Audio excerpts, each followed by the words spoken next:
Good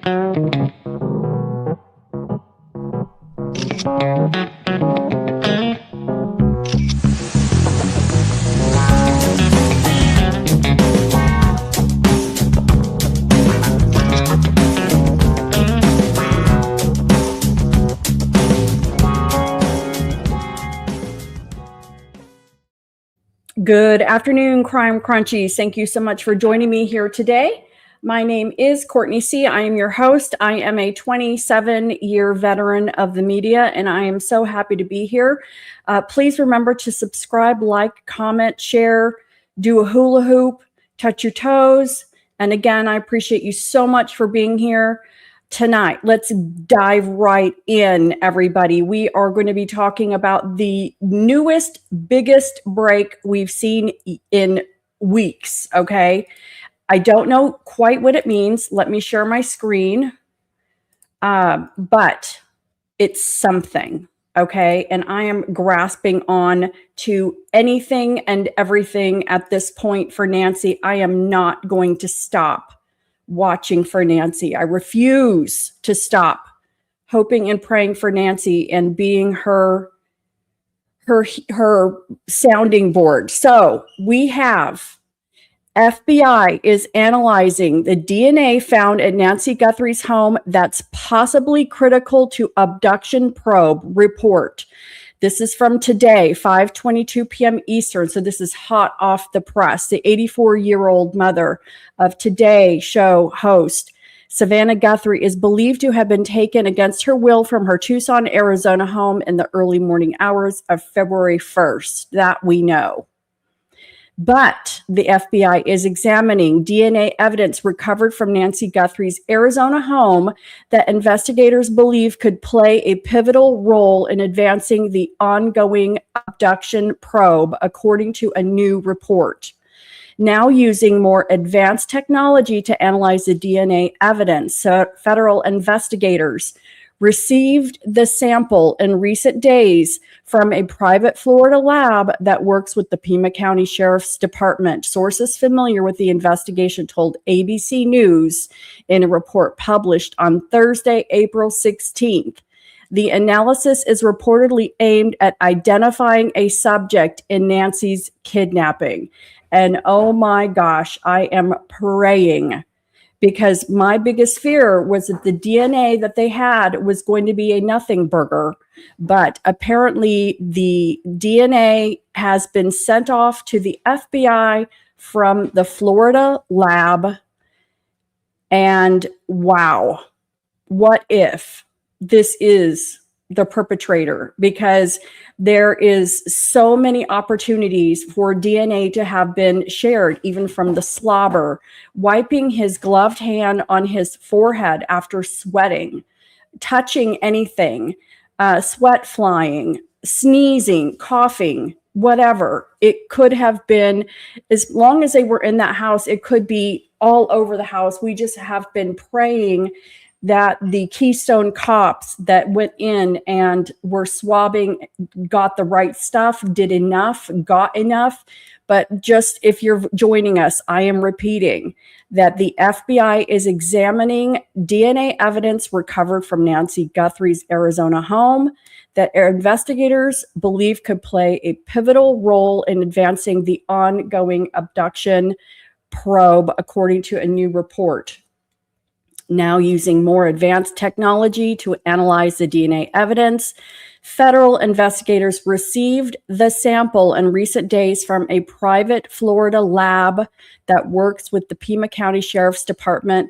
Sources familiar with the investigation told ABC News in a report published on Thursday, April 16th. So this is hot off the press.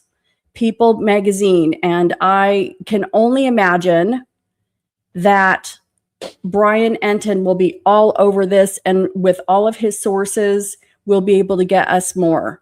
So let's continue reading.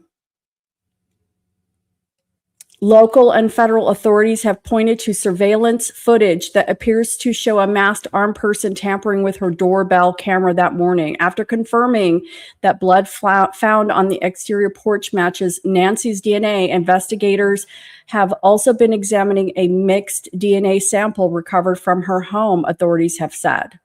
A mixed sample contains genetic material from more than one person, making it more difficult to isolate an individual profile. So again, we have a DNA sample from the lab in Florida that has been sent back to the FBI. And that tells me that they've done something. We don't know what. But again, we have not heard any movement, not a peep out of anything for weeks. And and this case is going down in the crime analogs of history because there is nothing that makes sense. Nothing makes sense with this case. Nothing adds up.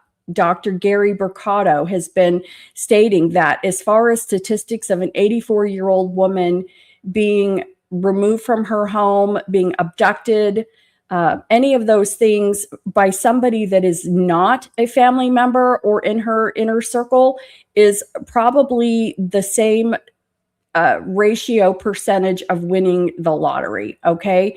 So the fact that this happened to her is so rare. And the fact that this creep has gotten so lucky thus far, and it's been, as far as we know, so difficult to catch this guy. The fact that there is a DNA sample from the Florida lab that has been sent back to the FBI gives us any shred of hope. Now, again, we don't know what is going to come of this, okay?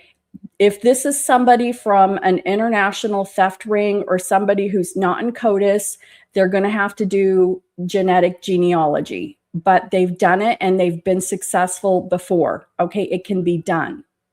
So we just have to hope that the sample that the lab in Florida sent back to the FBI is the actual person.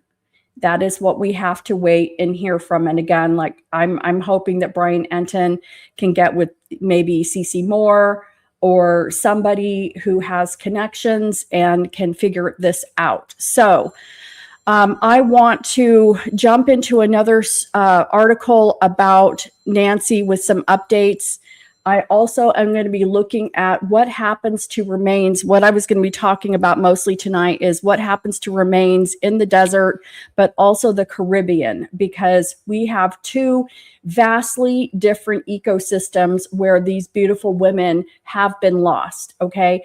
And I was sitting thinking that, you know, what have we not covered on this case? And one thing that I don't believe has been covered is, you know, what would the searchers be looking for? What could the searchers actually find? So I'm going to be diving into what the remains and decomposition look like from a dry, arid, hot desert to a very moist Caribbean saltwater.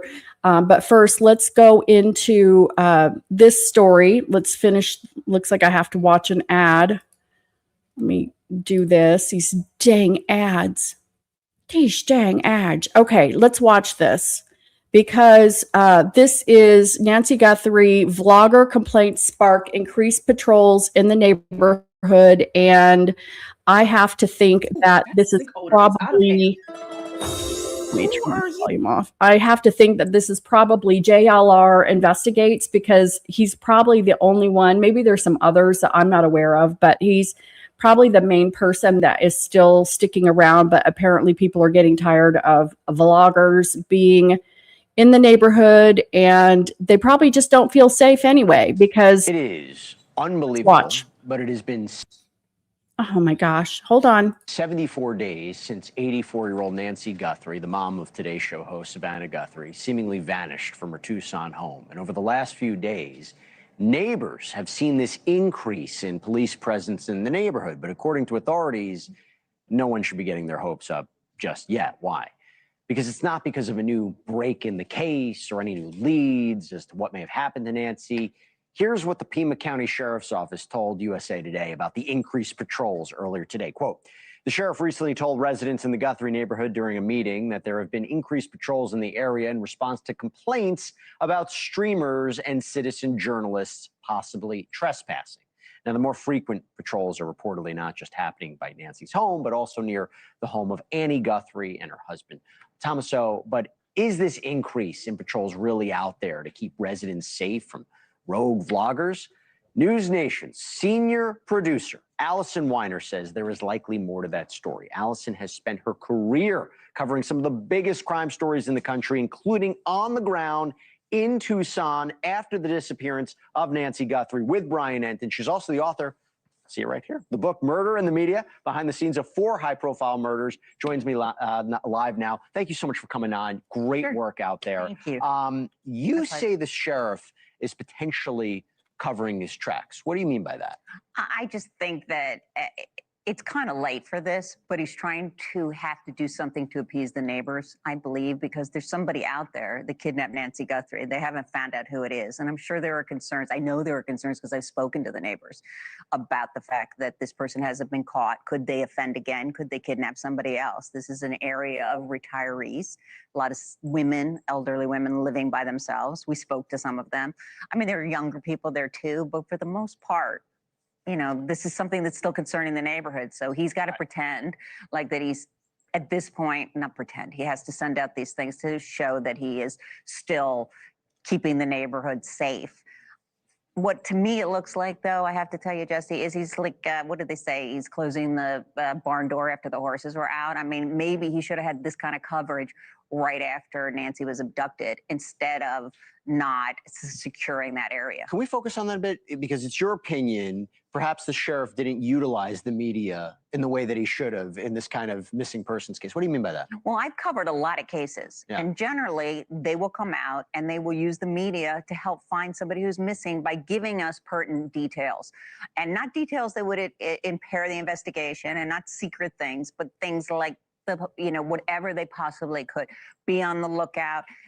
She went missing at this time, and take a look at your camera footage for this time. And with this sheriff, he gave a time frame, changed the time frame.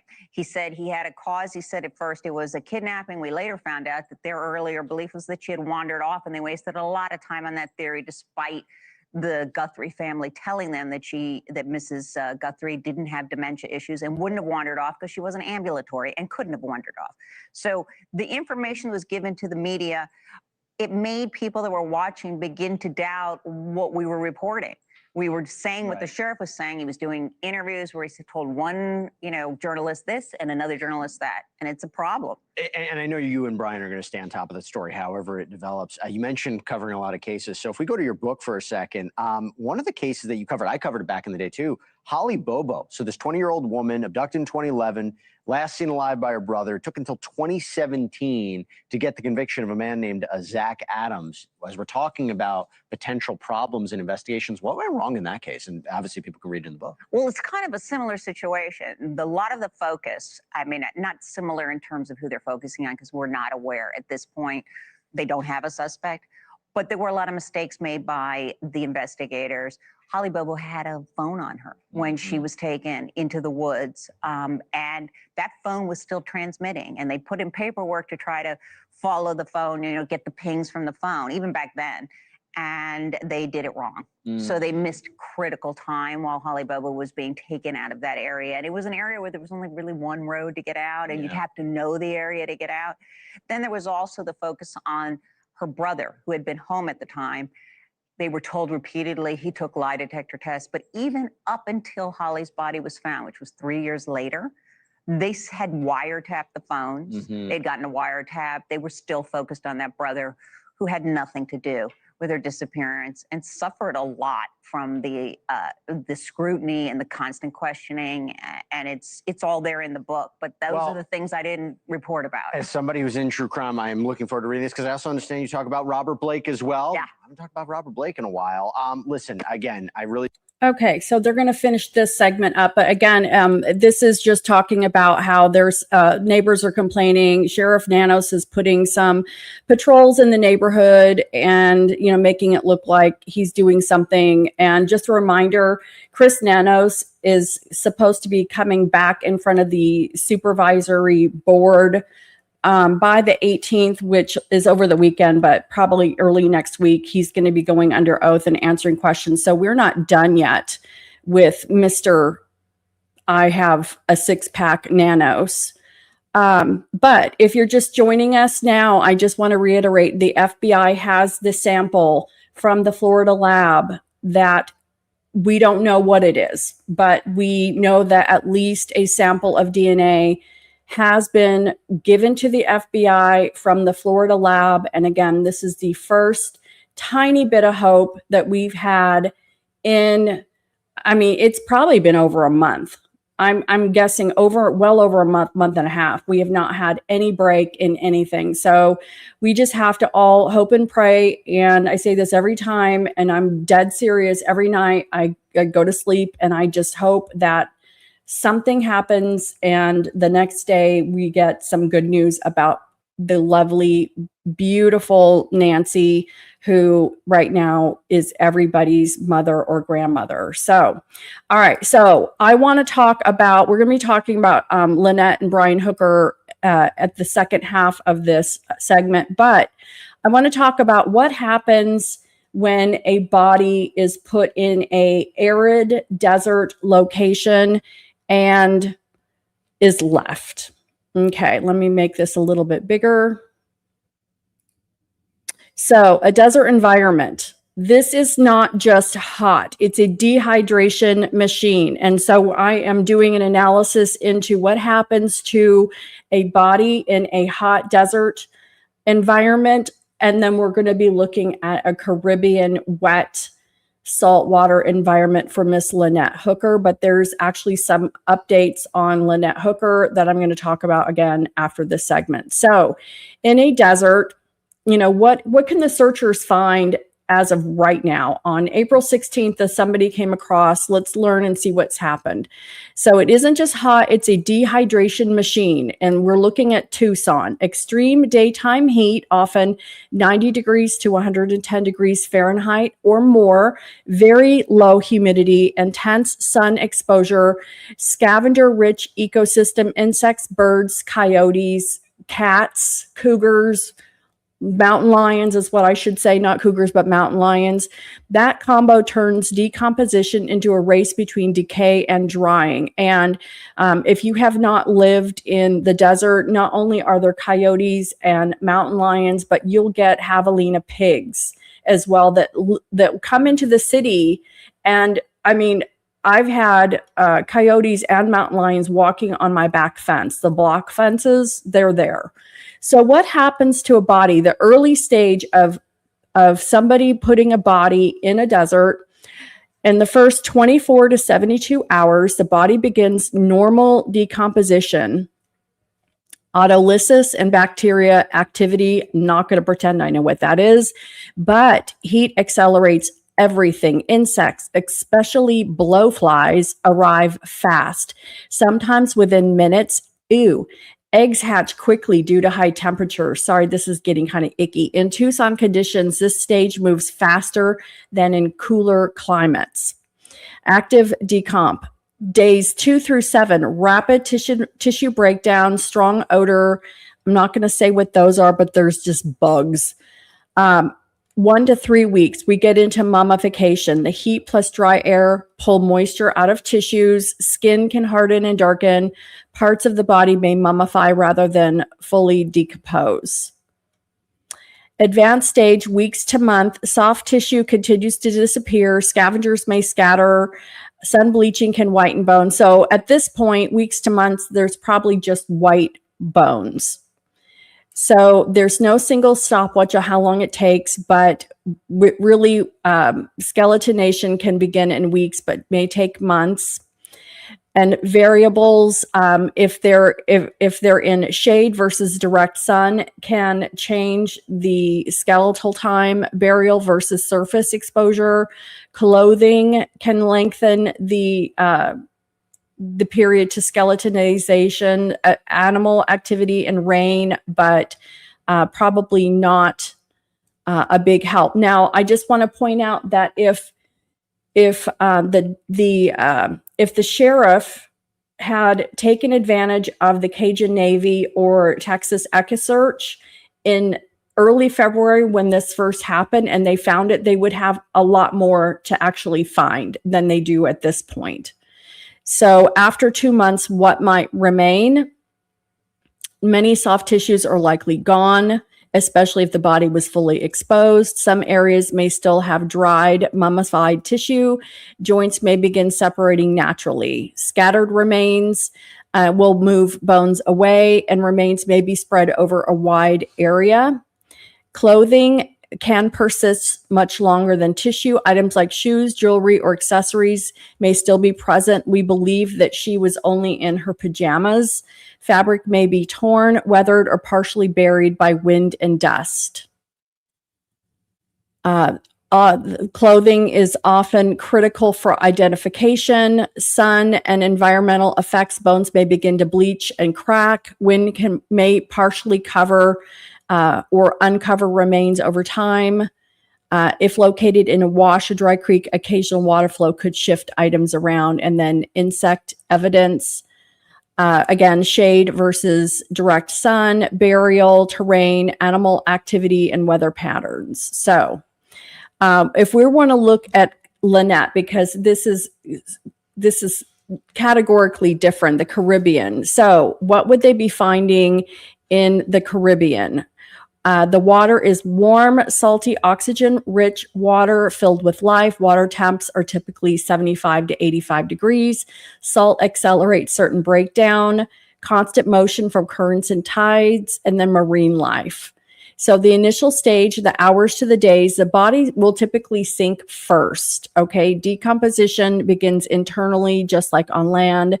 Marine bacteria start breaking down tissue. Visibility is low and depth matters a lot here. However, we're finding that the water in near the islands is only up to 15 feet deep, if that at all. So bloating happens days to 1 week, and they may be able to float up. So it could be a week, 10 days or so. Marine scavenging, and I'm not going to go too much into detail here, really just trying to figure out what searchers are looking for. And if there's anything left, then skeletization can take weeks to months, but there are a lot of sharks near this area. So how long does it take? Initial changes within hours. They typically will sink.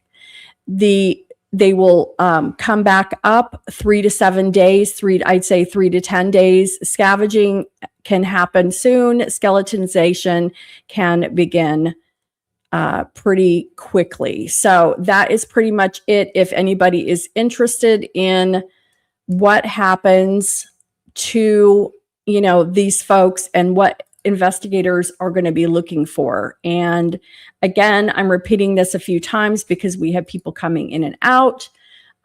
We have a DNA sample from Nancy Guthrie that has been sent back to the FBI, and we are still waiting for information. Hopefully we will hear something, but it's hard to say because the FBI, they keep their little tiny mouths shut. So we're waiting to hear if there's anything to do with this DNA at all. And so hopefully Brian Enton will be able to get us something along those lines as well. So we're talking about Brian Hooker. We're going to switch gears now, and we're going to talk about Lynette Hooker, who is still missing. Brian Hooker was released the other night from jail. They could not find enough evidence to keep him in custody. They did not arrest him. And we knew it was going to be super circumstantial. He is the luckiest man alive at this point. So he gave one interview and basically said, I'm going to be here physically searching for her. And then, Shazam, the next day, he's just gone. Okay, let's watch and see what we can learn. This is a 9-minute segment. I'm going to let this play and let's see what the latest on Brian Hooker is. And here we go. Wife's disappearance, and you just told the world your sole focus is finding her. It may not look great to then leave the place where she disappeared, because Brian Hooker today left the Bahamas, where his wife Lynette vanished. Now, to be clear, his attorney says he flew back to the United States on a commercial flight after learning his mother is seriously ill and says that he plans to return. But just to put this into context, this comes as the search for Lynette Hooker approaches day 12, and it takes a more serious turn because today the U.S. Coast Guard brought in cadaver dogs to assist in this search. Remember, Lynette disappeared April 4th when Brian reportedly told authorities she fell overboard. She fell overboard from their dinghy in rough seas. Now, he was arrested. He was released Monday night after Bahamian officials said there wasn't enough evidence to file formal charges. He's not been charged with a crime, but police previously said when he was released that he remained a suspect. We know this investigation is ongoing. And here's the other component to all this. After his release, Brian gave multiple interviews saying he would continue searching for his wife. But again, now that appears to be on hold. And tonight, friends of Lynette, they want to know why. Blaine and Marnie Stevenson, who met Lynette and Brian Hooker in 2023, say they have been doing everything they can to help find their friend. They say when Brian Hooker called them and detailed his side of the story with photos and maps, they recorded that 40-minute call.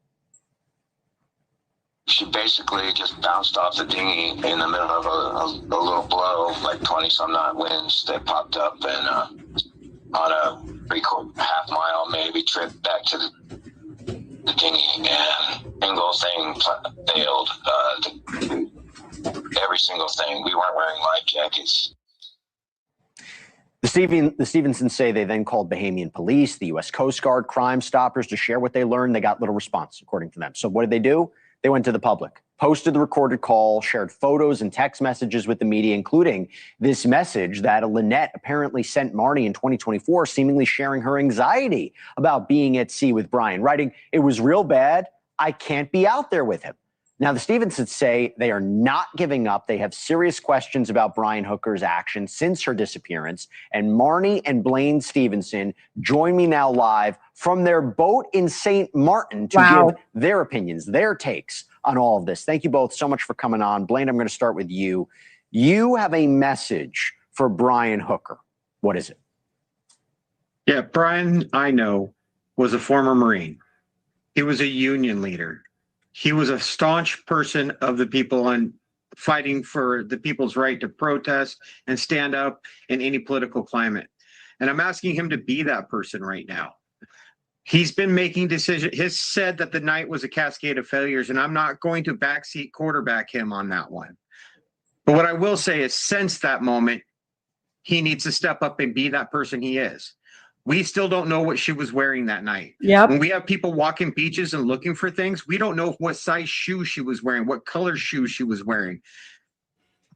He's obviously making decisions that gets him detained, or he has a life that's out of control and he needs to go back to California. I'm not going to judge him for those things, but put somebody in charge.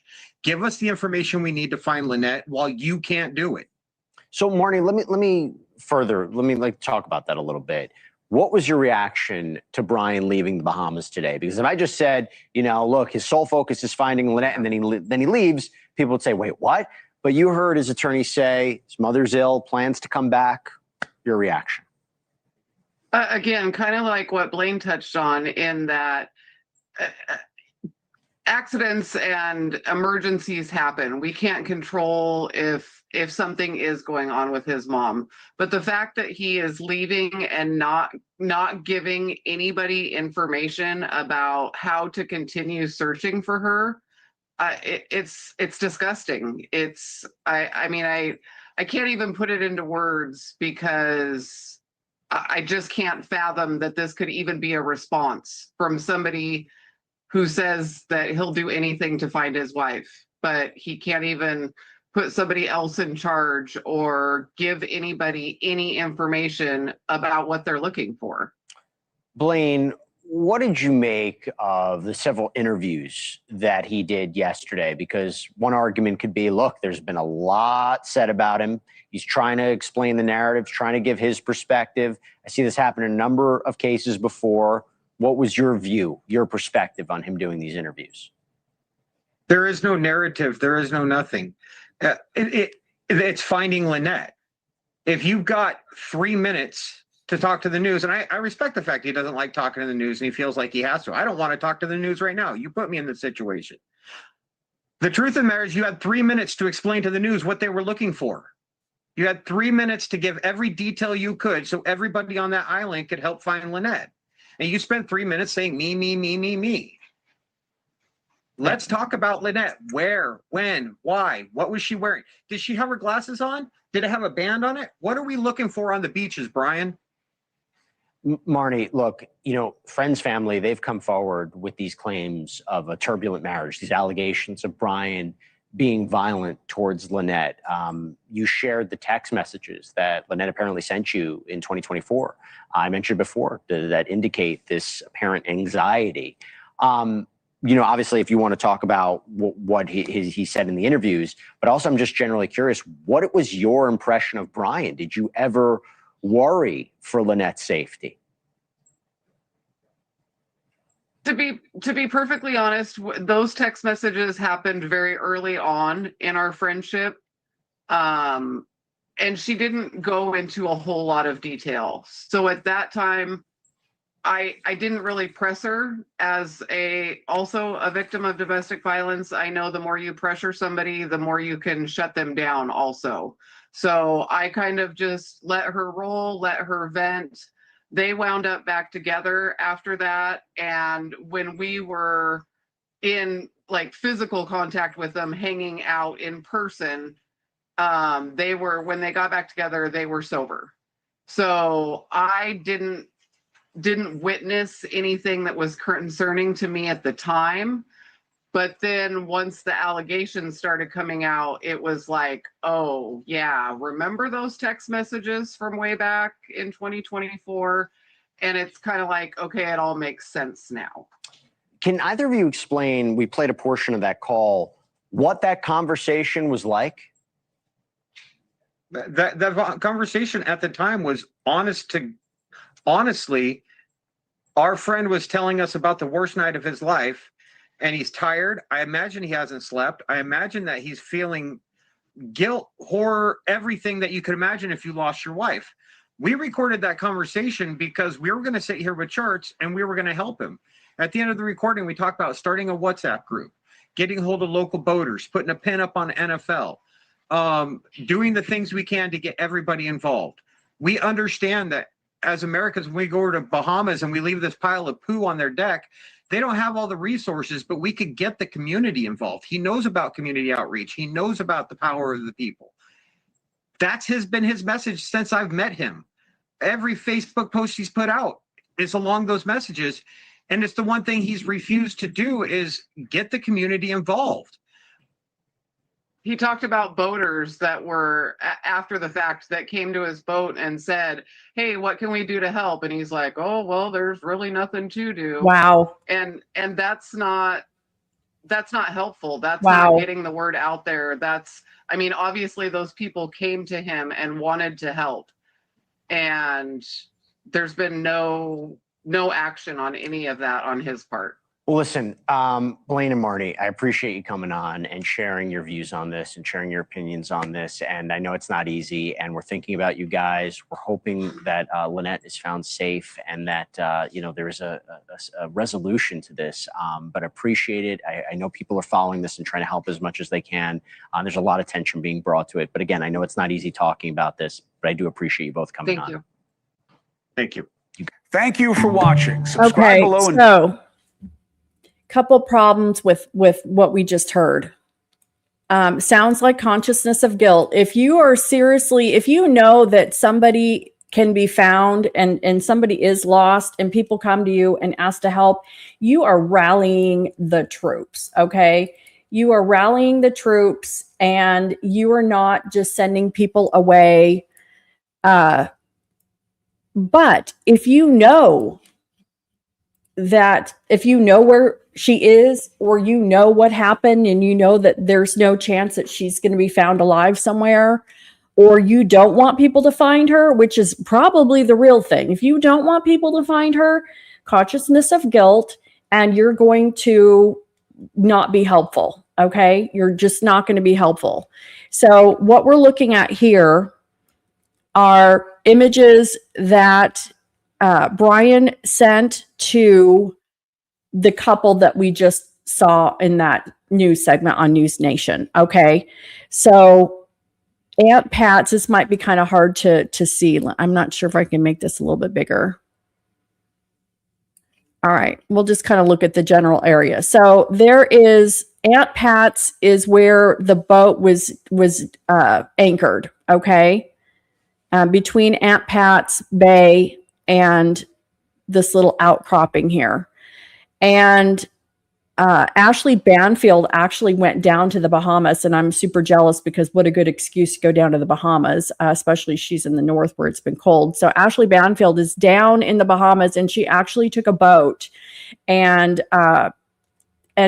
rode the way that they would have come from the inn where they spent the day. And she talked with the bartender who was there when Lynette and Brian were at the bar. And apparently, from what Ashley Banfield has found, is that Lynette was wearing a black bathing suit and Brian was wearing probably swim shorts and no shirt. There's a pool where they got a couple drinks. They were not drunk. They only got, I think she said, 2 drinks over a few hours between like 4 and 7 p.m., only a couple drinks. So they weren't inebriated. They spent time at a pool, and people started coming for dinner. And apparently Brian was apologetic because he didn't have a shirt on. And then they got in the dinghy and we're going to head back to their yacht, which is in this middle area, this image here, sailboat anchored. But here's what I want to really look at, and what I really want to discuss is we only know what Brian has told us, okay? And this goes back to another case. Hulu had a documentary of I think apartment 603. And of course I'm going to brain fart her name, but she was found in her kitchen, unalived by like 25 knife wounds. Okay. And the fiance said he'd been in the gym, and when he got back, the house was locked and he had to break the door in, but there were no witnesses to any of this. And the only story we have about him coming up on her is the boyfriend, and it's very unbelievable. At this point, I do not believe a word that Brian has said about this case. He is going to give information that redirects everything that actually happened. If he had a fit of anger and something happened that he regrets, and him leaving the Bahamas the minute he gets out of jail is exactly that. He knows he's got to go. And his attorney had called the reporter yesterday and said, if you're going to do an interview, we need you here now. They only had until noon to do this interview in the Bahamas, probably because he was going to be getting on a plane. He already knew he was leaving. He left his boat. His boat is still moored where it was, and police have been on and off that boat. Ashley Banfield yesterday was in a boat going around the yacht and saw police. They're still searching the boat. They still have dogs. So do not get me wrong. While they released Brian from custody and have not brought charges against him, they are looking and they're turning over everything. And I'm going to continue discussing what it is that they're working on. And he can be extradited very easily. I do not believe for a second that he had to fly home because his mother is ill. I do not believe that at all. So what I'm hearing in Ashley Banfield's reporting is that, yes, they did get on the dinghy and they were motoring over to the sailboat, but people are talking about the current from where he lost Lynette, where the key went out of the dinghy, and where he lost power to the engine in the dinghy and where he was floating. And apparently this little island that we see here where my mouse is moving on the right-hand side, this little island is in the harbor between where the boat was anchored and Marsh Bay, which is where he actually landed in the wee hours of the morning. And there are a lot of people saying that his boat could have easily floated into this little island that we see. And the number one thing that needs to be pointed out is there are a lot of areas where the water is only about 3 or 4 feet deep. And at high tide, the deepest this gets is 15 feet. It's very shallow. The water is crystal clear. So part of the concern is that if Lynette had gone overboard and her body, like I just did in my reporting, if the body is going to sink for the first, 7 to 10 days, 3 to 10 days, they would have seen the body underwater, and they have done the entire area with sonar, planes, drones, dives, boats, everything. Okay. So this is what they're doing now. They are searching the land all over this area. They're searching this little island. They're searching all around the inn, everywhere. They've got cadaver dogs, and apparently cadaver dogs can smell decomposition under the water.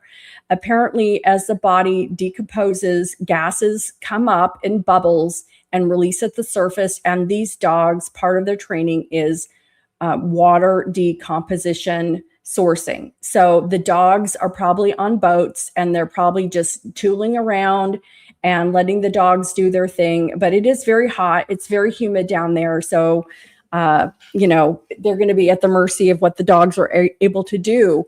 But because the water is so shallow, and Lynette's daughter actually mentioned this in one of the first interviews I watched, this guy was a Marine, and he's a longtime sailor.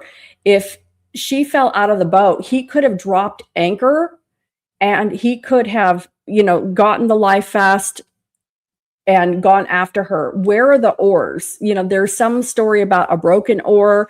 There is nothing of this man's story that makes sense. And this is why I think at this point, we need to just assume that this whole story of her falling out of the dinghy is not true. Okay. I don't think that there's anything true. And I don't know if you guys watch Samantha on the I Don't Belong Here podcast. Samantha she studies language. And what she does is she can analyze words that people say. And when people are not telling the truth, you can see they change past tenses. And she specifically said that people replay memories in order of which it happens.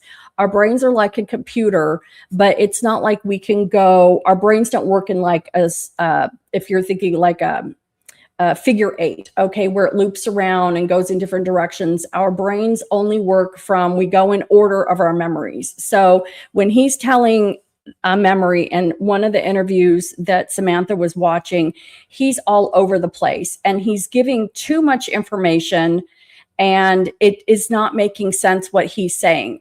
And there's one line that Samantha identifies where Brian says, when we're on our way, he slipped up and he said, on the way back from the yacht or back from the boat.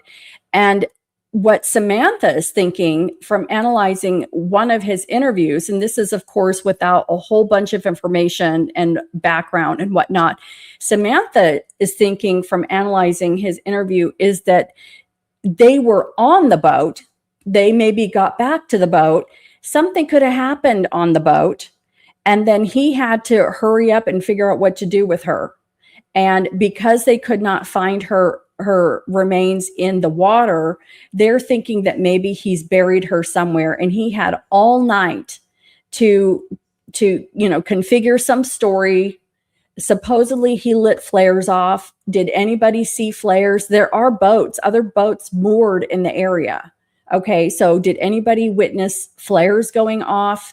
If something did happen on the boat, he had all night long to figure out a way, and there's specifically this little island that my mouse is going around. They are all over this island with cadaver dogs today. Like I said, they're on shore around the inn and the restaurant where they were.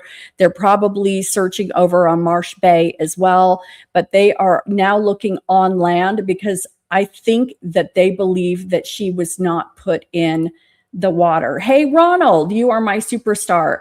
Thank you so much for joining me. You are my shoe print guy. I appreciate it so much. Thank you so much for coming back. Love it, love it, love it. So yeah, I was going to play some of Samantha. I might do that tomorrow though, because it's very interesting to watch her analyzing what he says, and she is probably going to analyze more of his interviews. And so I definitely am going to want to get the latest and kind of a compilation of what she gets. But let's look at this article from People. Brian Hooker leaves the Bahamas one day after claiming he'd physically keep searching for missing wife Lynette. And I'm trying to make this video go away. Go away, little video. I'll just start reading. Brian Hooker is considered a person of interest in the disappearance of his wife, Lynette, but he has not been charged with the crime. And again, he is the luckiest man in the world. He knows what he did, I believe, and he was not waiting around for nothing. He was out of there. So Brian Hooker has left the Bahamas days after he was released from police custody. Hooker, who authorities have described as a person of interest, had been in police custody for questioning in connection with the disappearance of his wife, Lynette. He was released on April 13th. Lynette reportedly fell overboard while on a dinghy with her husband, traveling from Hopetown to Elbow Cay on April 4th, police in the Bahamas said. Hooker has not been accused of a crime, and following his release from custody, his attorney said his intention was to continue searching for his wife. This is the attorney speaking.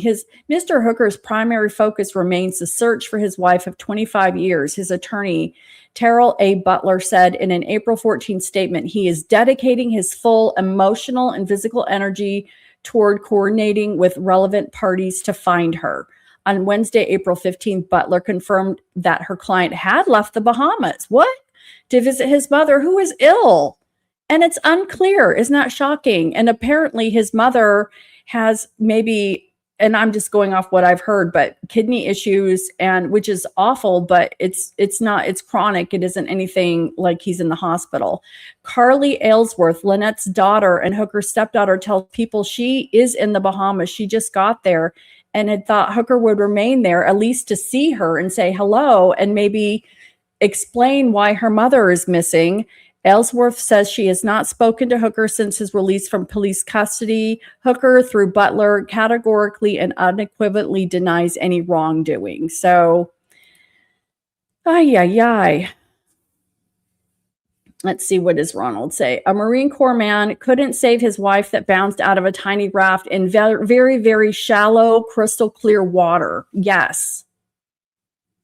He could not save her. It's very unfortunate. There's a reason they call them Marines. They're trained in water and part of the Navy. My dad was a sergeant major in the Marine Corps. And apparently Lynette was a great swimmer. And these were, they'd been sailing.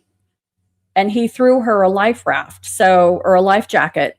So here, this is from today. Earlier this morning, Carly Aylesworth, daughter of missing Lynette Hooker, is met by police upon arrival in the Bahamas. I'm going to turn that off because it's loud, but you can see that she's just landed. She's talking to folks. Marsh Harbor, Bahamas. Lynette Hooker's daughter had a cutting response to her stepfather, Brian Hooker's decision to flee the Bahamas after he had insisted he would stay to help authorities look for his missing wife. She says, I think it shows his character.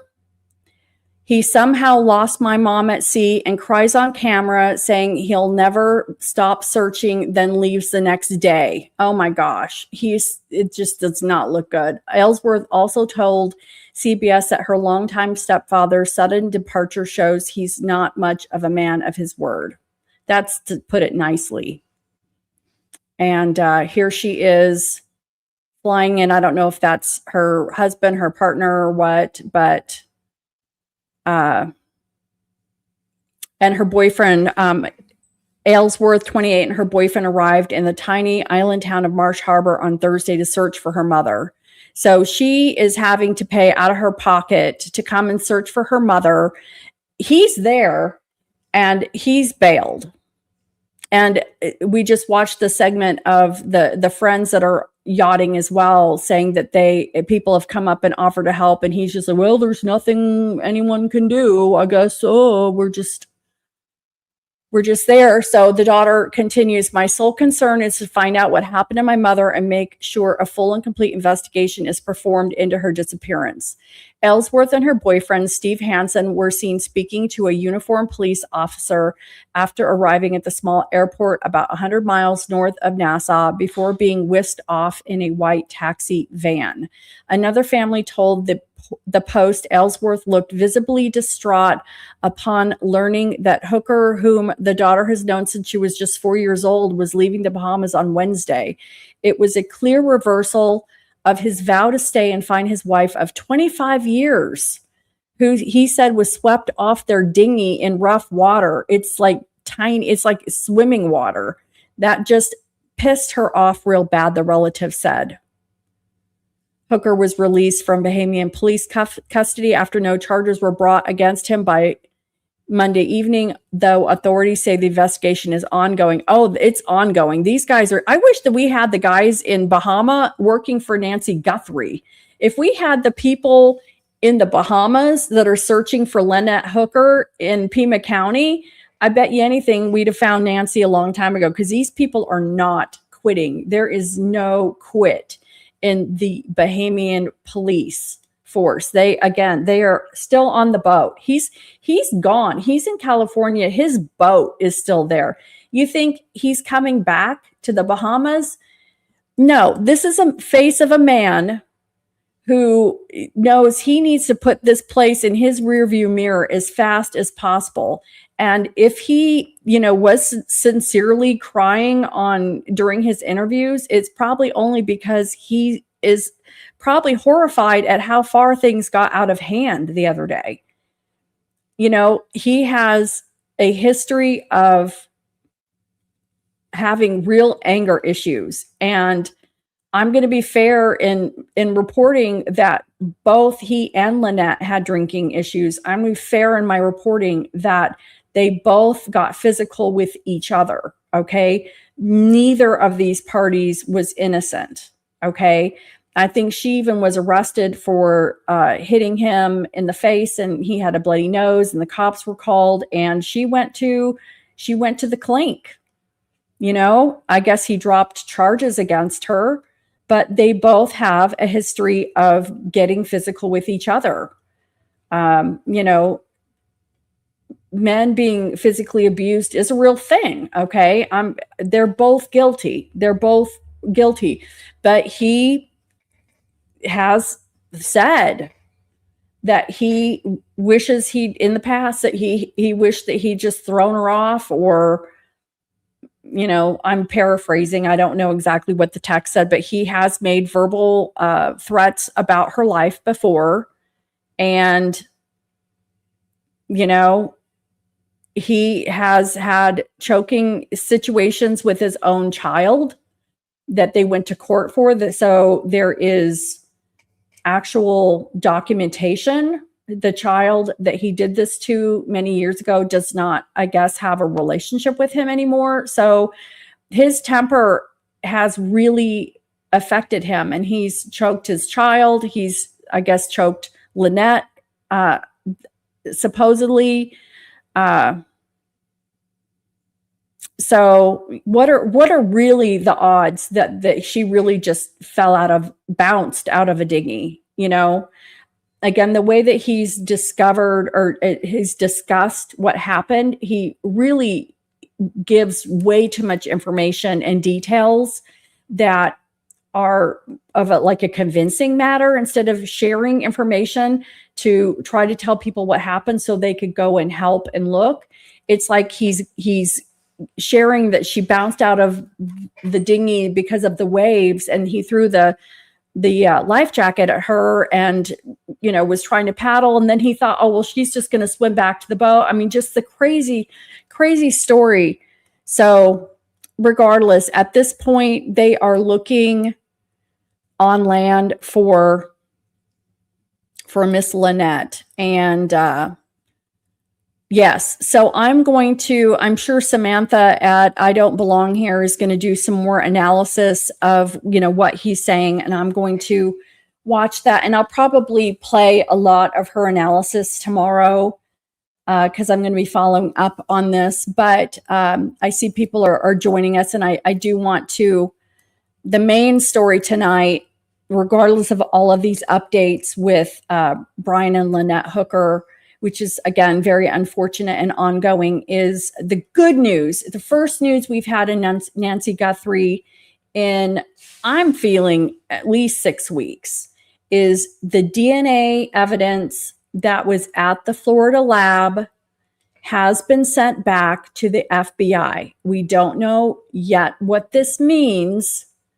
but they were able to, and what is described, I'll read this again. The FBI is examining DNA evidence recovered from Nancy Guthrie's Arizona home that investigators believe could play a pivotal role in advancing the ongoing abduction probe, according to a new report. Now, using more advanced technology to analyze the DNA evidence, federal investigators received the sample in recent days from a private Florida lab. And that tells me that they were able to get something, because if they weren't able to get something, they're not sending the sample.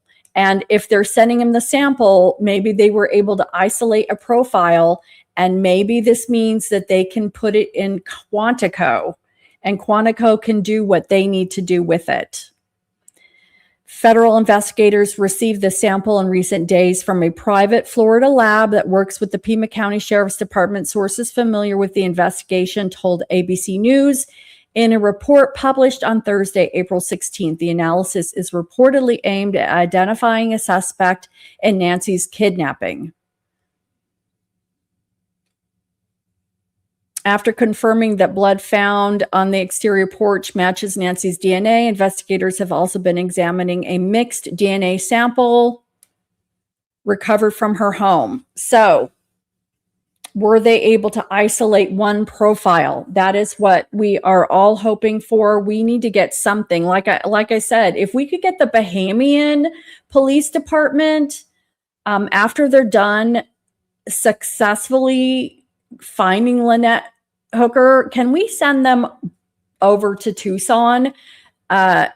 We need to do something, because I don't know, but I'm hoping and praying that this is a sample of somebody. And, you know, even though they didn't, you know, we don't know what all they got. We don't know what all they swabbed. But again, that guy with the bite light could have slobbered if he sweat. Even if he had those gloves, he could have wiped his face. He could have sneezed. He could have coughed. You know, lots of perspiration, stuff coming off all the time that we don't even realize with touch DNA. So we just have to hope and pray that the FBI takes a sample. If they can put it through Quantico, which is a different database. So from what I understand, the Florida lab does not have access to CODIS, because that's a federal database of criminals. Okay. So the reason why people were complaining in the beginning is because the sample being sent to the Florida lab would still have to be sent to the FBI for them to run it through CODIS. And it seemed like it was, a waste of time to have the sample go to a Florida lab when Quantico is where it needs to go for CODIS. Okay. But apparently the lab in Florida is really, really good. CC Moore says they're really, really good. They've done some amazing things. They have solved some really big, cases that were tough.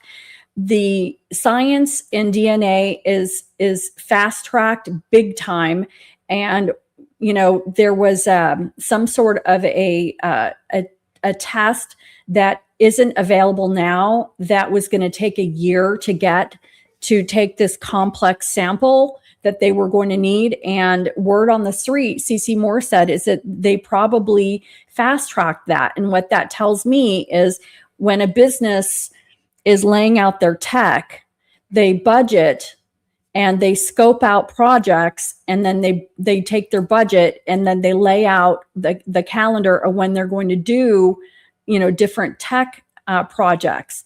And they probably did not have whatever was needed for this project scoped out until, maybe Q3, Q4 of 2027.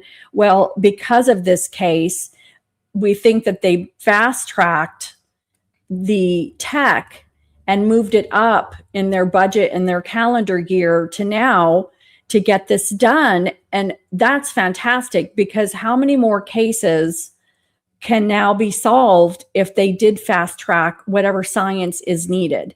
And yes, we've lost Nancy Guthrie, and this has been a horrible situation. But the good that maybe has come out of this is if they did fast track whatever was needed for these complex samples, she could be solving so many more crimes. And what an honor for her and her memory to be able to solve so many more crimes is amazing. This guy, I haven't really busted him a lot lately. He's just a puke. He really is a puke. And I just, anyway, yes, I know it. He's just gross. So I can't wait. And for next week, I think he's going to be going before the county supervisors, and he's going to be put under oath for all his little lies. And again, it's really hard to trap a narcissist. They're genius at turning things around.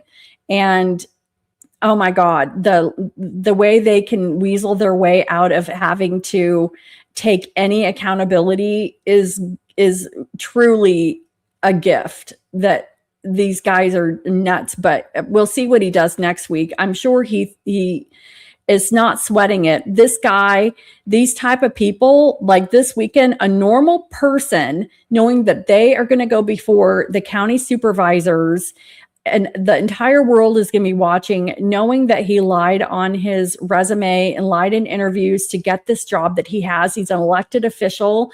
Most people would be like throwing up, sweating, anxiety, tossing and turning, no eating, no sleeping for days, just having a panic attack. I can guarantee you this guy is regular. It's every day is normal for him, because in his mind, he is convinced that he's okay. And I don't know. We'll see what happens. But I cannot wait for the DNA evidence to come out. And I really am hoping that they're able, and I've been very cautious of this DNA, because we don't even know if it is the perp. It could be, some weird thing, and it could be nothing. But they seem to be following it and seem to think that it is something. And they're probably going to run it through CODIS with the FBI first. And if that doesn't yield anything, which it may not, although, and I kind of do want to watch, since I've circled back around. I don't know. I'm just kind of hanging out at this point.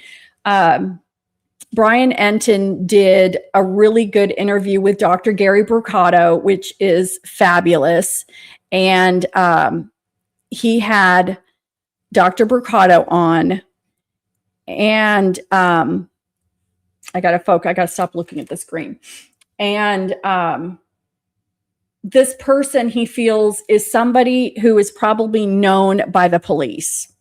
Hey guys, thanks so It's much. probably because he is the person that's going to have a shouting match at the 7-Eleven, or people are going to complain about him because he's got brash behavior. So it's very likely that the police may know him, and Dr. Brucato thinks that this is probably a local person, which is good because I've been leaning more toward like an international theft ring recently, like a South American theft group that we would not have in CODIS. But according to Dr. Gary, again, based on the profiling that he's done, that this could very well be someone who's local and has already had run-ins with the police. And if that's the case, then he could have his DNA in CODIS. And that literally would mean that they would have a suspect in days. I mean, they could be solving this case. If this turns into something, this could be solving the case. And it isn't very long. I mean, you know what? If you can jump off, but I think I might play this this interview with Dr. Gary because I love Dr. Gary Brucato. I have purchased twice now his book, The New Evil, and I'm going to CrimeCon. I think he's going to be there. I have it on Kindle now. Probably going to get a hardcover so he can sign it. I'm just going to play this again. If you guys want to hop off, go ahead. But I think it's very interesting. And now that we know that the DNA has been sent back to the FBI, this could be more useful than anything. Maybe there's hope. Let's play it. Forensic and clinical psychologist, a researcher on violent crime. He's a visiting scholar at Boston College, member of the expert panel for the Cold Case Foundation, and has a very popular book, The New Evil, Understanding the Emergence of Modern Violent Crime. So I'm really happy to talk to you today, Dr. Brucato. I've been talking to a lot of people. I think someone you work with too, Dr. Burgess. I talked to her a couple of days ago, just to find out, what they think about the Nancy Guthrie case. I've heard a lot of different theories, but what I'm really interested with you is that you're so data driven and stats and research, and you come at it from a real data perspective based on what real statistics show in the crime world. Based on that, what is your profile for who this suspect could be? Well, in order to do that, first we have to make buckets that are motivationally driven, and then think about the likelihood of each of those before we can start thinking about the type of person who committed the crime, right? And so what you start with is the question of whether there was a sexual motivation. That is one of the prime reasons somebody would randomly break into a home and target a person. It turns out that breaking into a person's home and doing that is actually fairly rare. It's quite rare, but to do so with an elderly victim is profoundly rare. Because when a person is breaking into a home to do that, generally it's a serial offense that somebody is going to keep doing over time, and involves a paraphilic behavior, meaning that the person is kind of drawn to a certain inappropriate group sexually, and will do that over and over again. For that particular paraphilia, I mean, you're going to see that virtually never. It's called gerontophilia, where you're interested in elderly people like that. You can sometimes see an offender break in and do that when they're randomly targeting people, like in the Richard Ramirez case, where the age of the victim is not important to them, just that there's an available victim who's vulnerable. But we would be seeing a spate of these in a few places geographically if there were a serial offender present. There's also no fluid that I'm aware of being left at the scene or anything suggestive of that, and no fantasy elements that tend to be necessary for those kind of offenders. I really don't think that is on the table. And then you think about the possibility of robbery. Well, it's true that there are over 1 million financially driven offenses that go on a year. It's a little tricky, though, because in this situation, nothing was taken. If you're abducting a person with the intention of putting them up for ransom, Ransoms statistically generally are put up within, are requested within 24 to 48 hours and resolved in a week. There's proof of life because you want the victim out of your hands ASAP to not incriminate yourself as much as possible. And what tends to happen is you wouldn't have an individual who was without her medication, who was injured, so forth, because you would be treating the individual like precious cargo because they are of such high value to you. So that's also very tricky.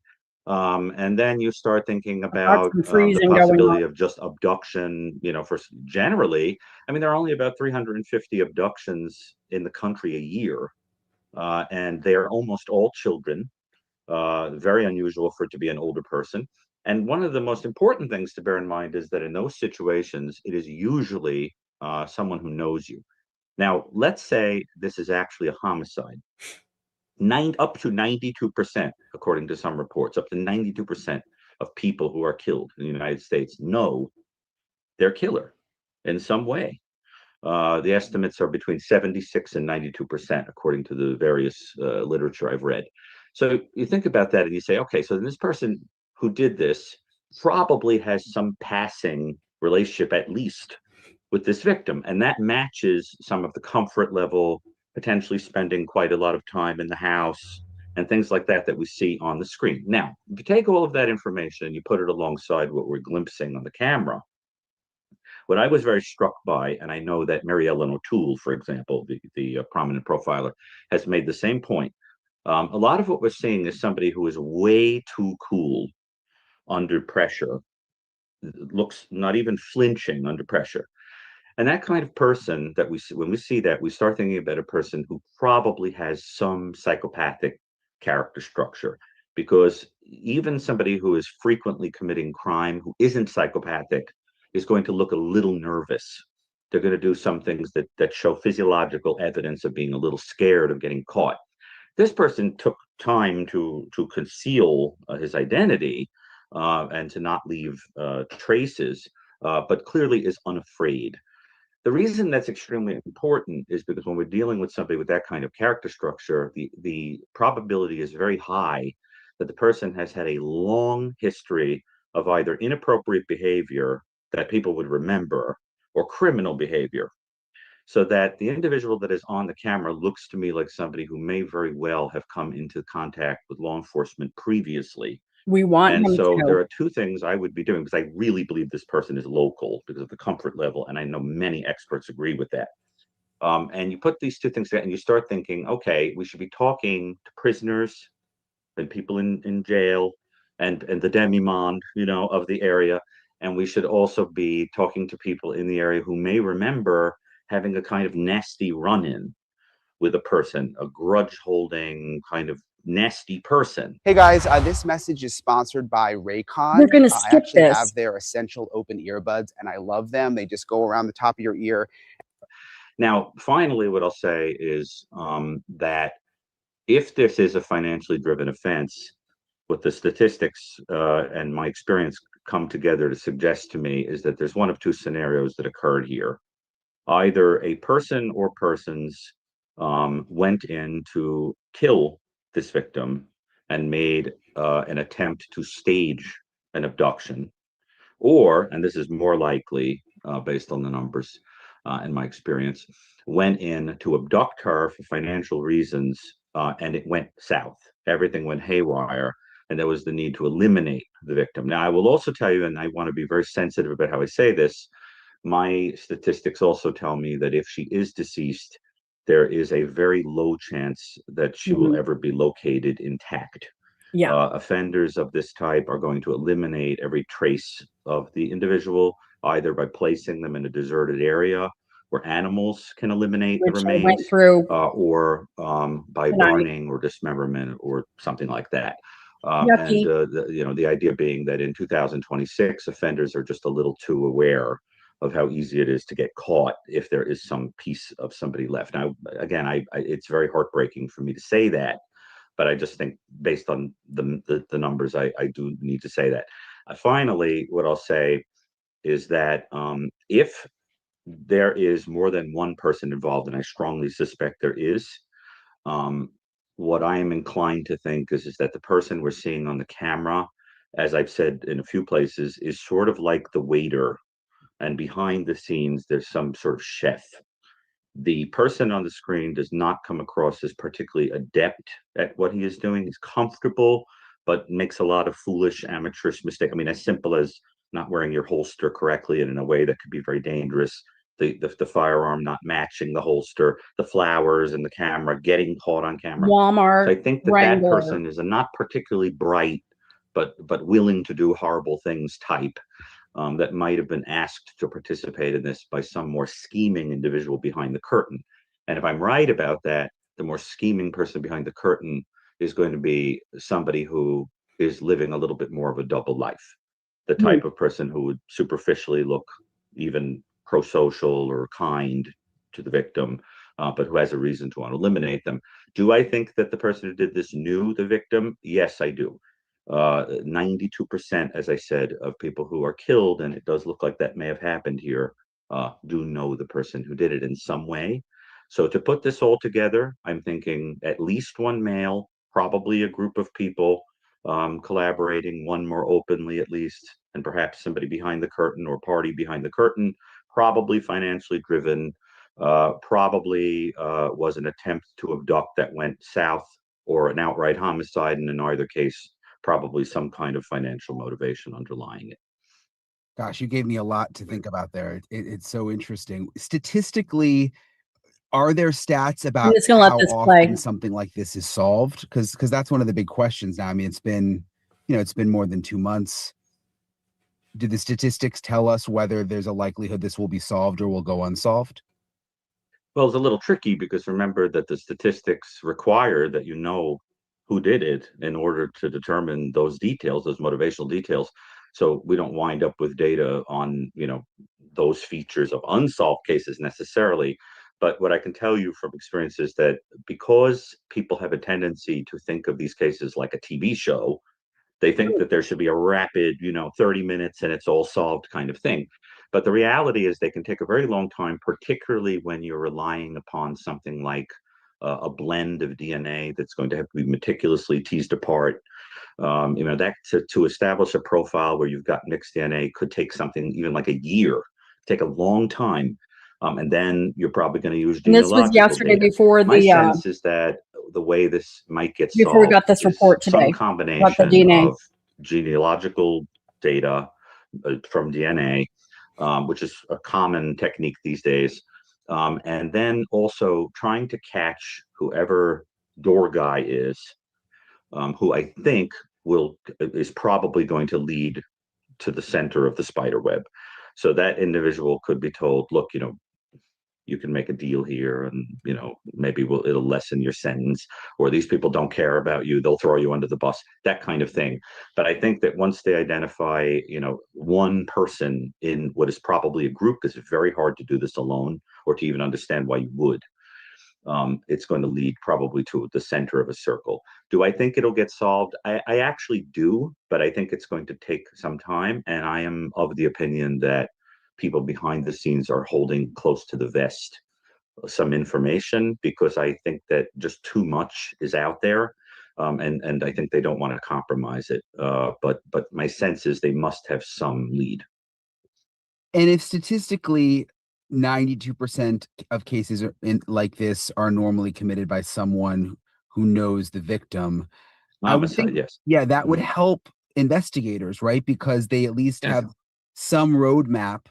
And we've heard that they were talking to all the contractors who had been in the house, but that would at least give them something to go on, right? Versus just thinking it could be anyone out there that random. Right. Well, an important point is that if a person knows you and they have a personal grudge against you, an emotional grudge against you, or if they commit the offense themselves instead of hiring somebody or asking somebody else who doesn't care about you to do it, you tend to see a much more emotional scene, very explosive, gory kind of thing, because there's rage or some other emotion that is playing out. What we know about this scene suggests a very calculated and pragmatic kind of thing. But the idea is that I still think that probably the person knew her because of the comfort level And so it suggests to me that they should be talking to anybody that has had a passing connection with her that would require some knowledge of her finances or the inside of her home or her property or something like that. And that can include people that are very intimately aware of you, all the way down to people that just come to the house for trade work or services or anything like that. But I definitely agree that the radius around the crime scene of people that are going to know something or have encountered the type of person to do this is not very gigantic. I think you're talking about somebody sort of within, a small radius of that house. If it is financially driven, financially motivated, one thing that I've struggled with is why choose Nancy Guthrie of all the rich people out there. I mean, you knew if you're the person behind this or the group, you know that the daughter is famous. This is going to get a lot of attention. It just seemed like there would be a simpler way to do a financially motivated abduction, get the money and not have a big scene like this. Well, you're making a very smart point, which is right at the heart of a lot of what I write about, which is that one of the clues that somebody knows you or is more fantasy oriented or grudge oriented is that you do things in the crime that incur risk because they're not necessary pragmatically to achieve your aim. So why would you do them? Right. And, now look, it's entirely possible that because you're local, you look for a person in the local area who happens to be tied to someone who you think would have the money to pay ransom for a family member. But that's precisely what points to me to someone who had an encounter with her, who had a close, some not close necessarily, but a tie to her, because it does raise that question of why her. Now, certainly from a victimological perspective, she was a very vulnerable and easy target. And yet, whoever did this, being a nefarious person who isn't especially bright, didn't seem to think through the reality that a lot could go wrong when you're trying to go into the home of a probably very frightened 84-year-old woman who might not have had her hearing aids in, who would have been terrified, absolutely terrified, if she was awake for any portion of this, alert for any portion of this, and how much could go south. For example, the blood we see could have even been from an accidental fall on the way out the door or anything like that. So I think that my strong inclination is that this did not go the way it was supposed to, and the person wound up totally empty-handed. And then there was nothing to do from there except eliminate evidence and probably contact whoever was behind the curtain and say, I don't know what you're going to do now, but I don't have it, I can't do anything here. So that's my strong sense of what happened. Do you tend to believe that some of the ransom notes are real? Well, it would be very helpful, of course, to have the text of them, but if to review, but if the ransom notes were real, then you would start getting into an additional motive, which is somebody who, for whatever reason, additionally sadistically likes needling or kind of feels the need to be in the public eye or have some notoriety or whatever. And that can happen with people, particularly if they're of the kind of psychopathic, narcissistic variety. But then the question again becomes, why the sadistic extra? What is your personal reason for wanting to do that to somebody? That starts pointing to that underneath what looks like a financial motive is concealed a more personal one. And the whole point is to throw everybody off the scent by using what looks like a financial one. Now, I've written about and talked about a phenomenon that I've called elimination murder. And elimination murder is where you eliminate through homicide a person that because they are in the way of something. They are an impediment to something. It could be financial, could be they're a burden because of their health. It could be that they know too much. They're a witness to something you've done or have figured something out or walked in on you doing something. It could be that there's a romance you want, like Susan Smith, where she couldn't have one if she had 2 children. So you limit it. And one of the hallmarks that I've identified of that phenomenon is that you work very, very hard, like Susan Smith did, to give the impression that a total stranger, for no clear reason, came in and did this. The problem is, because the people who do it are not especially sophisticated, they don't fake robbery and they don't fake sexual assault. which are the general reasons why a stranger is going to break in and do.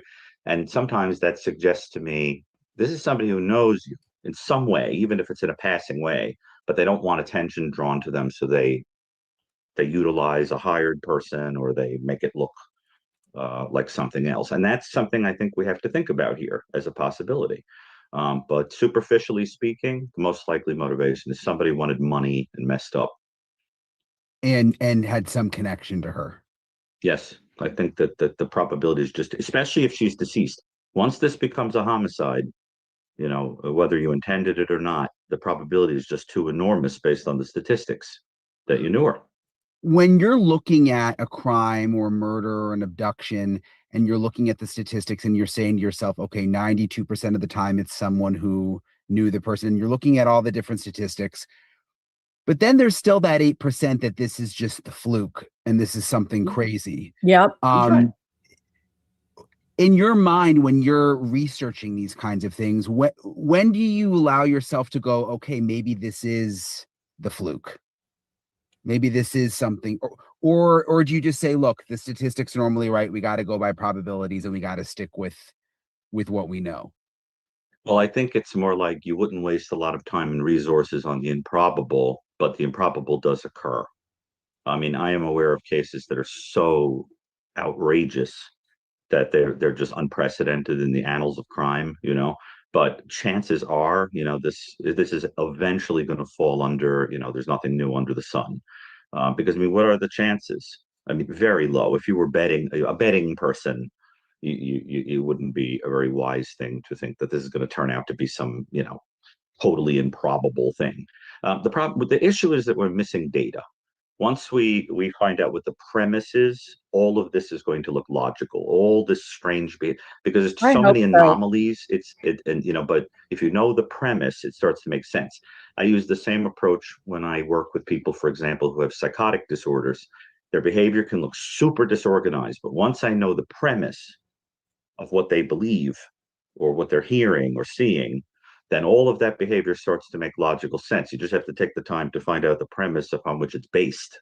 We are too quick to think that things are just chaotic or disorganized. I want to continue watching this, but I see we've got Brian Enton. Hey guys, thanks so much for checking out my show. Apparently hair from inside Nancy Guthrie's house is what has been sent to the FBI lab. And since that's kind of the topic tonight, I do want to play this since we're just doing TV time here for a minute. So let's watch this together. Show really appreciate it. Please click to subscribe. I've got some breaking news. It's kind of a last minute episode. I knew he would get it because of this information that I've been able to confirm involving the DNA in the Nancy Guthrie case. So I've confirmed that some DNA evidence, I'm reading this exactly because I want to get exactly what I got from my source right. Some DNA evidence from Nancy Guthrie's home has been sent to the FBI's lab for advanced analysis. I'm told that the evidence includes hairs found in Guthrie's home. And that's an interesting part of this because we haven't known in the past that some of the evidence that they are testing for DNA has been hairs. Yep. This comes after evidence has already been tested through a Florida lab that the Pima County Sheriff's Office uses. So essentially, hairs that have been found inside Nancy Guthrie's home are now being tested by the FBI after already going to the Florida lab. Why would they need to go to the FBI lab if they've already been sent to the Florida lab? I'm going to have Cece Moron in a second here, genealogist and FBI and DNA expert, to explain that. And the answer is actually very interesting, and I'm going to let her explain it because she can explain it much better than I can because she's the expert. Also, Pima County Sheriff put out a statement regarding this new reporting. They say Pima County Sheriff's Department has worked with the FBI since the beginning of the Guthrie investigation.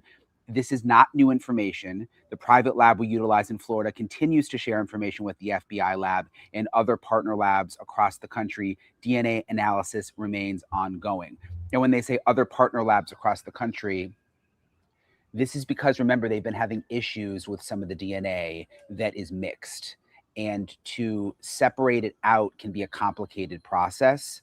So other labs may have different technology. The FBI may have different technology, which is why this evidence is now being sent out to the FBI to test. But again, the hairs in particular are interesting. And that's what I want to talk to Cece more about and find out, is this progress? Could this mean that we are actually getting closer to some real progress in the Nancy Guthrie case? Cece, thank you for joining me. I know it was late notice with this kind of just developing here within the last couple of hours. But I want to see what you think is going on behind the scenes here, because what I have from my source is that DNA evidence from Nancy Guthrie's home has been sent to the FBI lab for advanced analysis, and the evidence includes hairs found in Guthrie's home. So the fact that it's hairs, what does that tell you? Well, I've been really hoping that maybe they did have some hair to work with.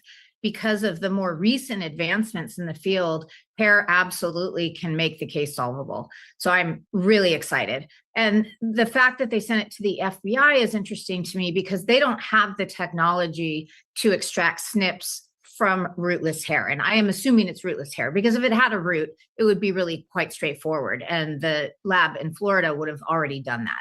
And maybe the case would already be solved. And so this is very likely a rootless hair or a hair shaft, which until recently we were all told did not contain any useful DNA for forensics or for this type of analysis. So the FBI regularly works with a company called Estrella Forensics in UC Santa Cruz, founded by Dr. Richard Ed Green, who is brilliant. And he is one of those people I love that proved everyone else wrong when he was able to refine a technology, create and refine a technology to extract SNP profiles from rootless hair. And I personally have helped solve 6 cases, I think it is now, that only had rootless hair as the physical evidence.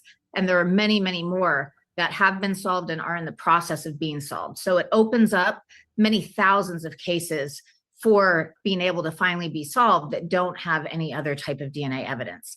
So I've talked about this a lot in this case, that I was hoping there might be the opportunity to find some hair. Now we just have to hope that it is the person or persons, one of the persons who kidnapped Nancy. That's what it is. So before, I'm trying to make sure I understand you correctly. So before, when there was hair found that didn't have the root, it was just deemed to not really be that useful, and that has now changed? Yes, so you could get mitochondrial DNA from it only. Mitochondrial DNA can be good for helping to rule people out. It's not so good for ruling people in, because so many people share the same profile.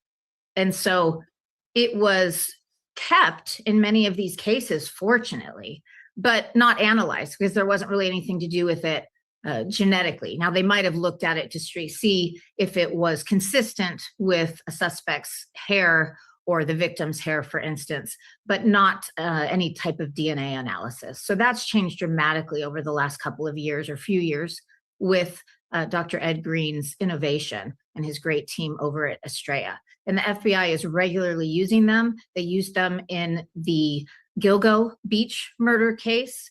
And that is one of the things that helped them zero in on Rex Heuermann. Wow. And there hasn't been a lot of talk on that, actually, but that was really important because they set case precedent there when the judge allowed that to be entered, or was going to allow it to be in the evidence in the trial, which now isn't going to happen.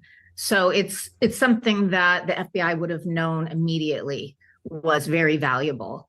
And I'm a little surprised it didn't go directly to Estrella, but it makes sense perhaps that it would go to the FBI and then to Estrella. You know, they might have some processing they want to do first. Probably. And I don't want to be a Debbie Downer, but I'm just thinking about hair in someone's house. Like, isn't there a good chance this could be Nancy's hair, or this could be just a family member's hair, or anybody's hair that was in the house and maybe not the suspect? Absolutely. Yeah. I mean, it's again, kind of a Hail Mary, like we've talked about more recently in this case. Everything is getting to that point, I feel, because so much time has gone by, but you just never know what that one little piece of evidence is that can break a case wide open. So we can just hold out hope that this is going to be from an unknown male that they aren't able to trace to, you know, being in that home for another reason. Maybe based on where they found it too. Sometimes you don't know if it's male or female. I mean, you don't really, unless it's long and dyed, it might be more obvious. like in the Gilgo Beach murder cases, some of those hairs traced back to Rex Heuermann's wife and his daughter. And so they have to process the hair to determine, is it male or female?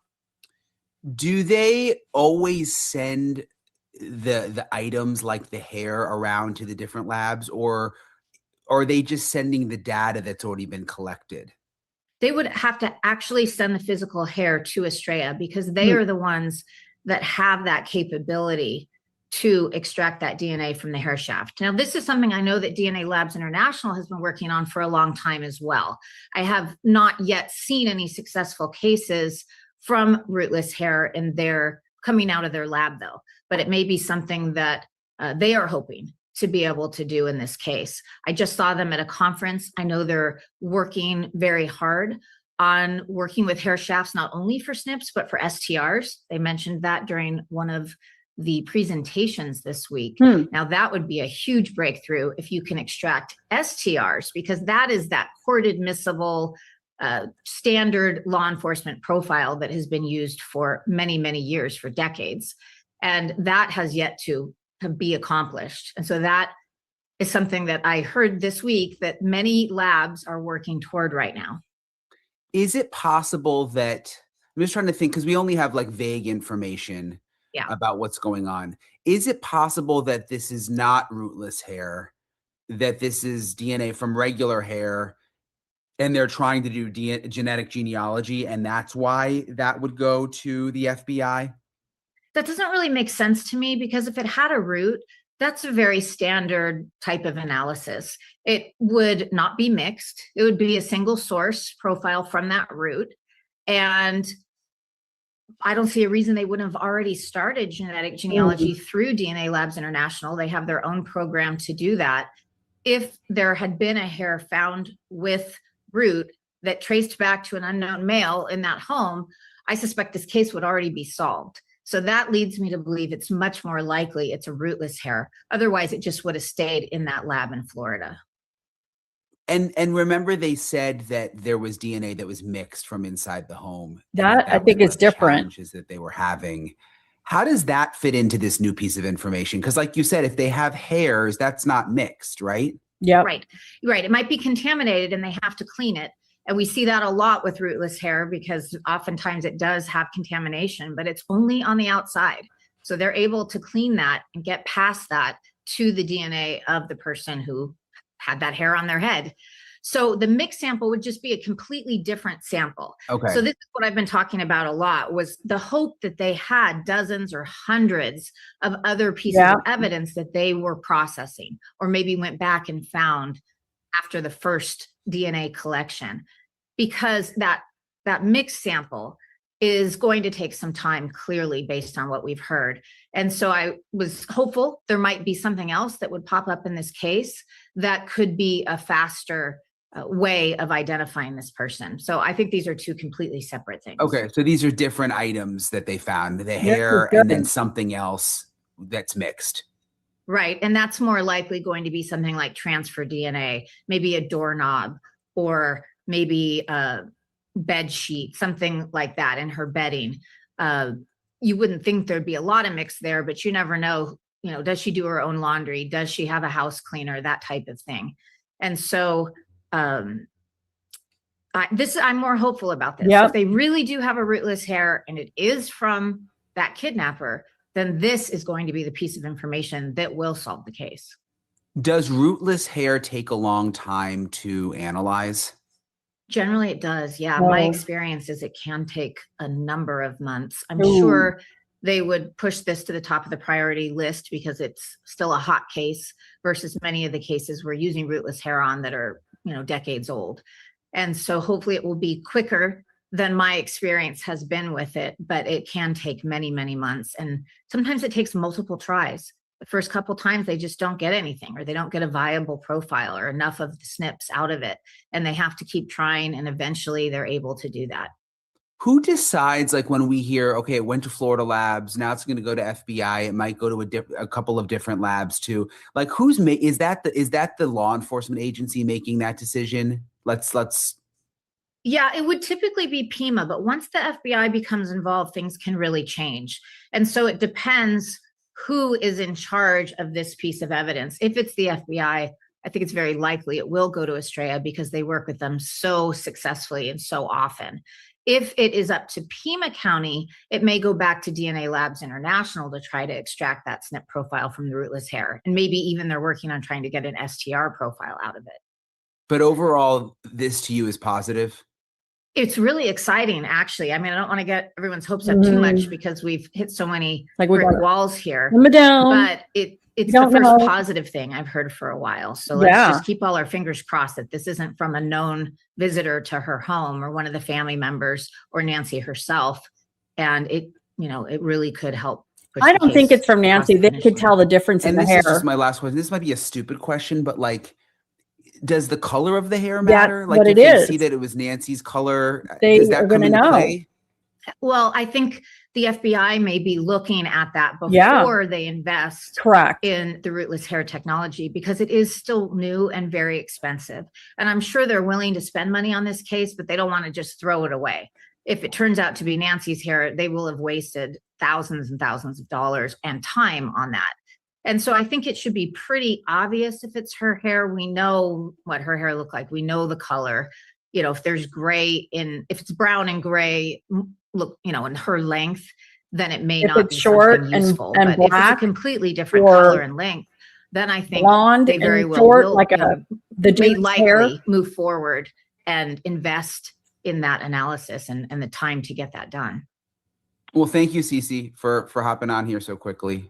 Let me mention one more thing. Yeah, if hair has died, what I heard early on from the labs that were trying to develop this type of analysis, which DNA Labs International was one of them, way back I heard they wanted to be able to do this. They said that when hair has died, it can interfere. So since you asked about color, dyed hair can interfere with the process in some cases. And some people have a lot more DNA in their hair shaft than others, is what I've been told as well. So it's not interesting. Yeah, it's not automatic.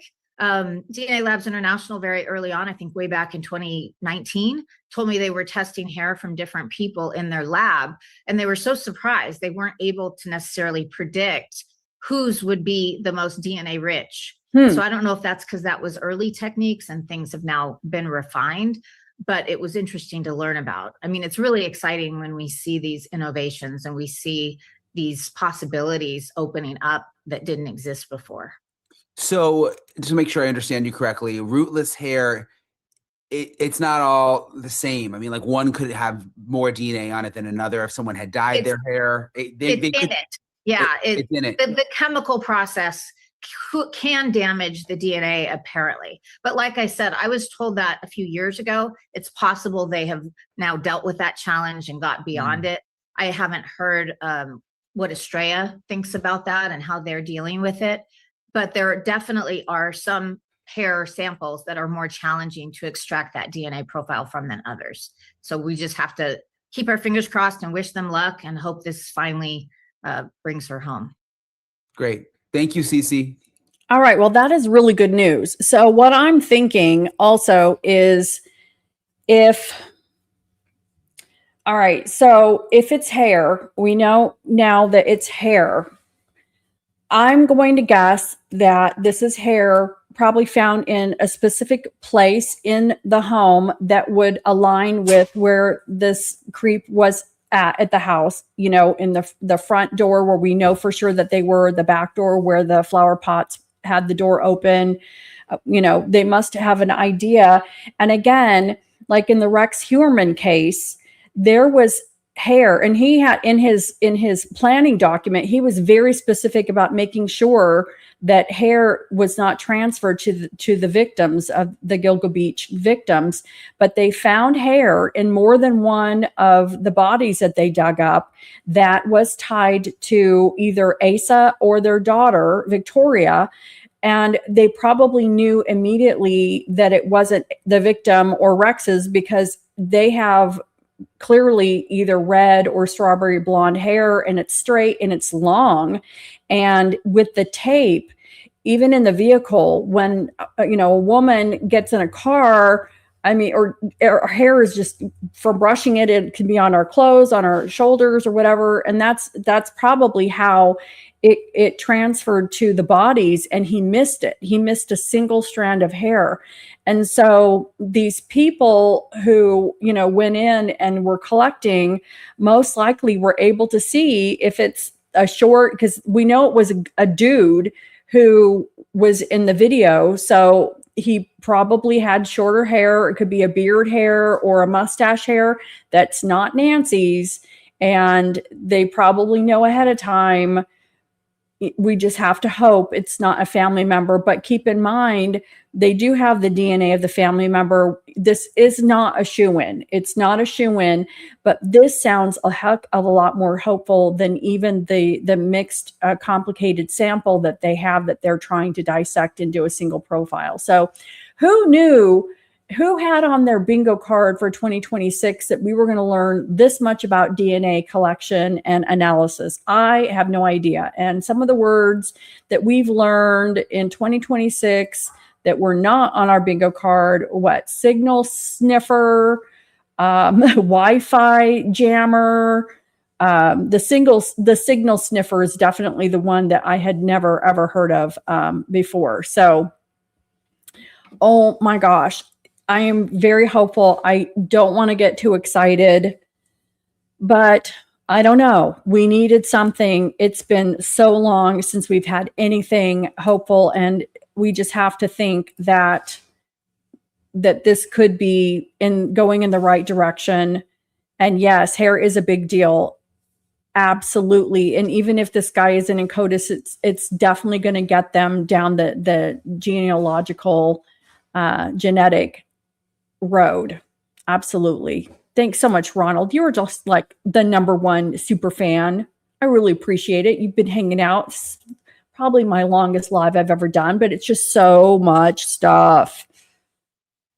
And like I commented earlier, if we could just get the Bohemian police force that's out there combing, and probably we'll have cracked the Lynette Hooker case before Nancy Guthrie's.